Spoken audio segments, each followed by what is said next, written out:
Mais um Fala Terráqueos, continua a falar dos jogos de imagens. Hoje vamos falar de concentração, que aliás é uma das coisas mais difíceis para todo mundo. Estabelecendo um círculo de atenção, os atores devem descobrir o maior número possível de cores, matizes, formas, pormenores dentro desse pequeno círculo. Pode tratar-se de uma mesa, de uma parte de um móvel, da parede, do rosto de um companheiro, de uma mão, de uma folha branca, etc.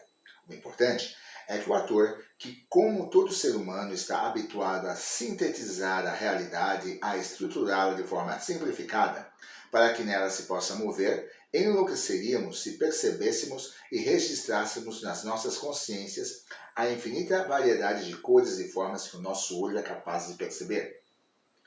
O importante, dizia, é que o ator se exercite em analisar a realidade e descobri-la nos seus mínimos detalhes. Esse exercício pode ser feito com um ator diante do outro. Cada qual informa ao outro toda a variedade que conseguiu descobrir no seu rosto. O mesmo se poderá fazer com os sons.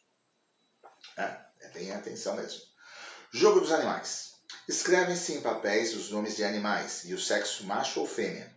Pode-se fazer esse exercício de duas maneiras, ou adotando-se o comportamento mais realista do animal, ou apenas a sua personalidade, com perdão da palavra. Quer dizer, mostrando-se a visão humanizada que cada um pode ter do animal que lhe couber. O diretor dará indicações do tipo: os animais têm fome. Como será que cada um come? Com gula ou com medo? De pé ou sentado? Exibindo-se ou escondido? Parado ou em movimento? Fugindo ou agredindo? Os animais têm sede? Eles bebem longos sorvos ou bebericam? Pensando nestas coisas ou com grande concentração. E os peixes? E a girafa? E o camelo?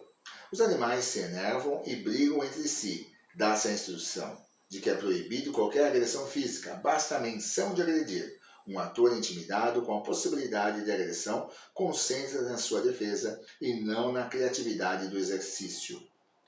Como mostrarão medo, raiva, cuidado? Os animais estão cansados? Vão dormir? Como? De pé, pendurados no galho, deitados? Os animais acordam e lentamente começam a sentir a falta do sexo oposto e tentam procurá-lo.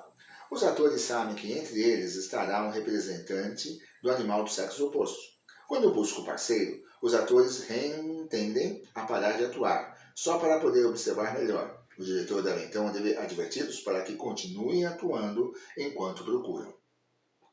Quando dois atores acreditam que se encontraram, devem interpretar a cena do encontro, do namoro. Nisso, os animais, como todos nós, são muito diferentes. O cavalo é um verdadeiro gentleman e a égua uma doçura, enquanto o touro é um machista insensível e a vaca uma fêmea resignada.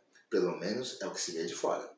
O galo e a galinha não se amam com a mesma pachorra que o rinoceronte e a sua fêmea. Assim, cada ator mostra o que sabe sobre seus animais. E quando dois atores estão mesmo certos de que se encontraram, um deles mostra o seu papel ao outro. Se estava certo, saem os dois do jogo. Se não, se o tamanduá namorou a formiga, voltam os dois em busca do amor verdadeiro. Desculpem, mas sem nenhum racismo. Nesse jogo, não se permite cruzamento de raça. Quando todos já estiverem se encontrado, cada casal volta à cena e refaz o momento do encontro. Os demais atores devem fazer o som correspondente às vozes dos animais, coachar, ganir, berrar. Igualmente, o diretor pode convidar os atores que o desejarem a mostrar outras características dos seus personagens. É um jogo de atenção, de interpretação, de tentação, de tentar ali realmente ser um animal no máximo possível. Ou seja, por isso que nós temos que ser observadores fora de cena, observar os animais. Voltaremos no próximo Fala Terráqueos com mais coisas de teatro. É isso aí, gente. Deixe seu like, se inscreva no canal e até o próximo Fala Terráqueos!